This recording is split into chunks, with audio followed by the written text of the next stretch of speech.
Hello, my name is Brianna Ragsdale Brabham, and I'd like to welcome you to my final presentation for advanced reading methods across the curriculum. As a kindergarten teacher, everything I learned in this course felt very real and very close to home. The research, the strategies used, and the case studies all reminded me of the students I see every day sitting on my classroom rug, trying their very best to become readers. In this particular presentation, I will share the key ideas I took from this course and apply them to the case of a kindergarten student named Cindy. This course helped me see reading instruction as a connected system instead of a collection of separate activities. For example, we explored content area literacy and how reading is the foundation for learning in every subject. We looked at the Common Core standards and the pedagogical frameworks that guide effective instruction. We also studied before, during, and after reading strategies, along with fluency instruction and the 5 pillars of reading. These ideas reinforced how essential strong foundational skills are for long-term reading success. Another major focus was the essential components of reading, like phonological, phonemic, and morphological awareness. These are the building blocks that help students unlock words and become confident readers. Finally, we explored authentic literacy tasks, which reminded me that reading should always have purpose and meaning for students. Overall, this course helped me better understand how all of these pieces work together to support students on their journey to becoming readers. One of the big ideas from this course is that reading is not just a subject. It is a tool for learning in every content area. In science, students build vocabulary and record their thinking through journals. When they read about plants, weather, or animals, they are using reading to understand the world around them. In social studies, intentional read-alouds help students learn about people, communities, and history. These stories give students context and help them connect reading to real human experiences.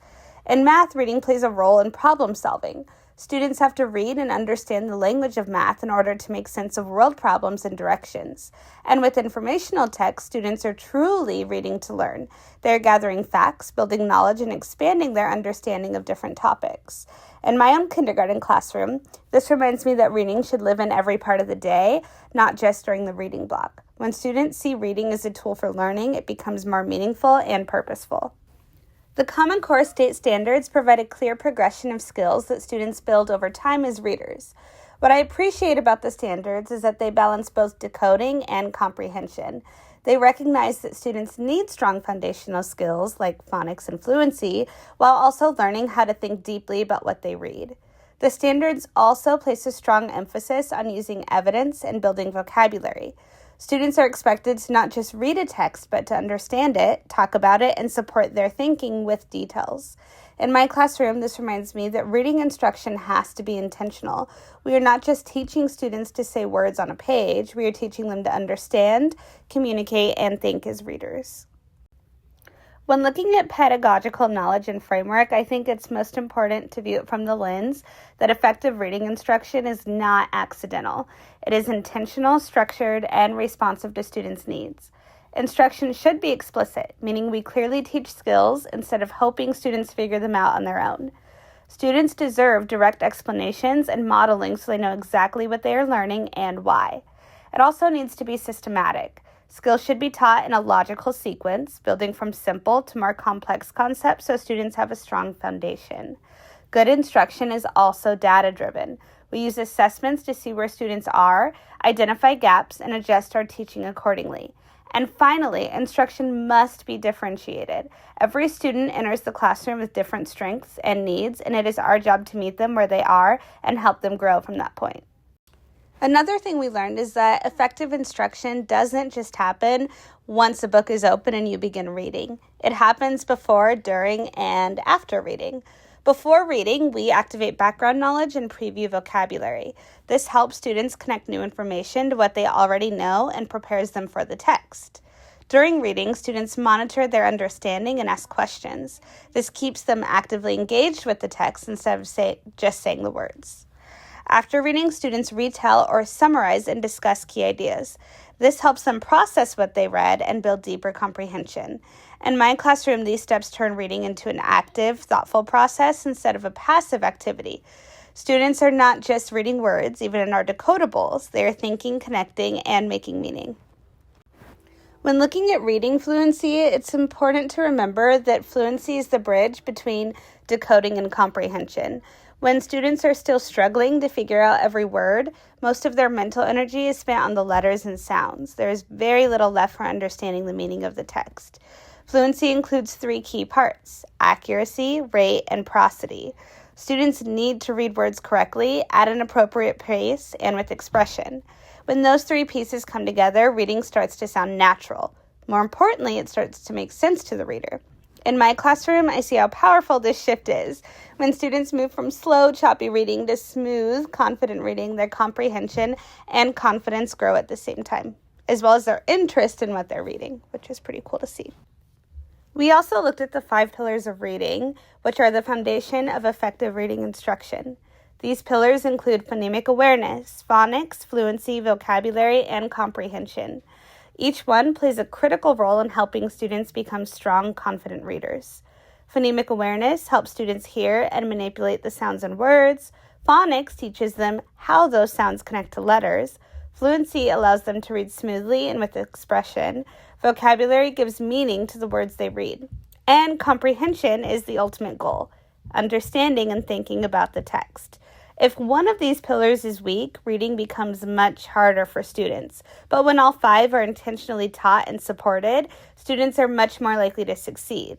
In my classroom, this reminds me that reading instruction has to be balanced and intentional, so every part of the reading process is supported. In addition to the 5 pillars, this course emphasized the essential components of reading, including phonological, phonemic, and morphological awareness. Phonological awareness is the broad ability to hear and work with sounds in spoken language. This includes things like rhyming, syllables, and beginning sounds.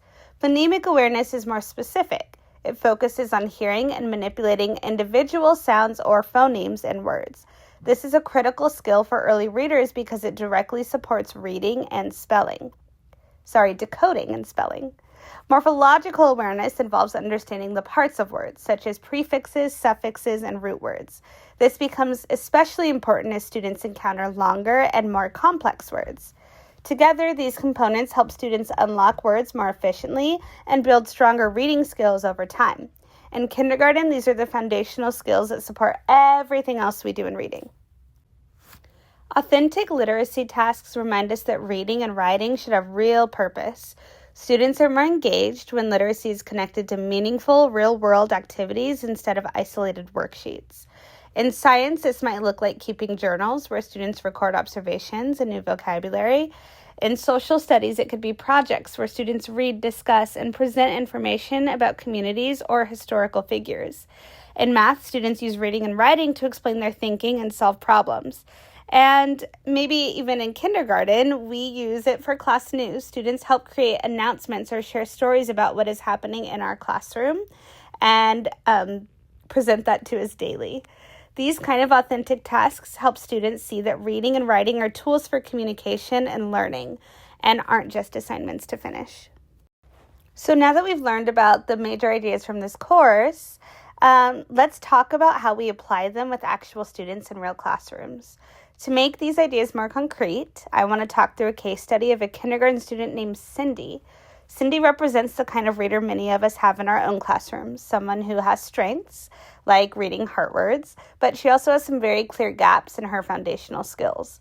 As we look at Cindy's data, strengths, and needs, I'll show how the science of reading principles we just discussed can guide specific, targeted instruction to help her grow into a more confident and fluent reader. This case study really helped me see how theory turns into action in the classroom. Based on the data given to me in the case study, Cindy is still developing her letter recognition and phonics skills. She can read a few simple sight words in a small group setting, but her reading is slow and sounds very labored. She doesn't yet use much expression, and she has difficulty summarizing what she reads. In larger group settings, she tends to disengage, which tells us she benefits from more targeted, supportive instruction. When looking at Cindy's strengths, she does have some sight word recognition. I call them heart words in my classroom. And she participates much more when she's in a small group. That tells us she's capable and responds well to the right environment. Her biggest needs right now are building strong letter sound knowledge, improving decoding fluency, developing prosody, and strengthening comprehension. These are the areas we want to target directly in her instruction.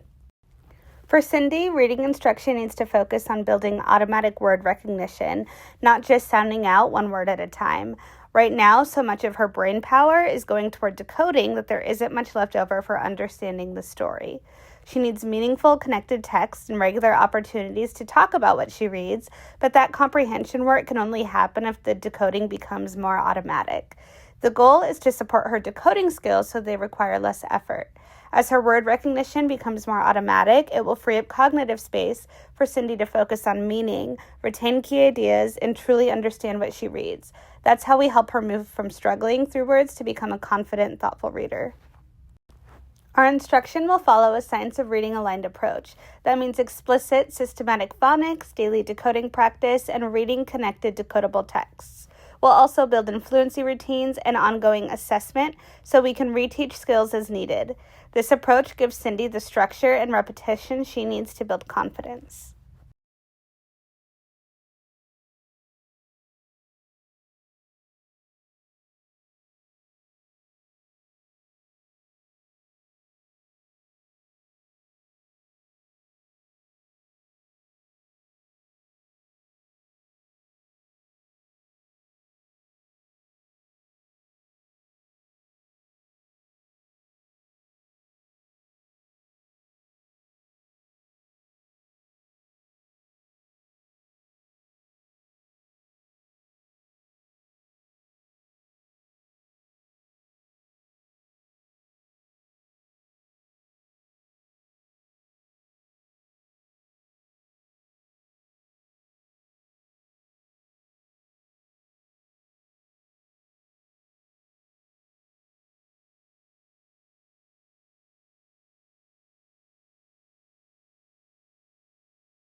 Here are the sources that I use that help shape my understanding of how reading instruction can be both research-based and meaningful for students in real classrooms.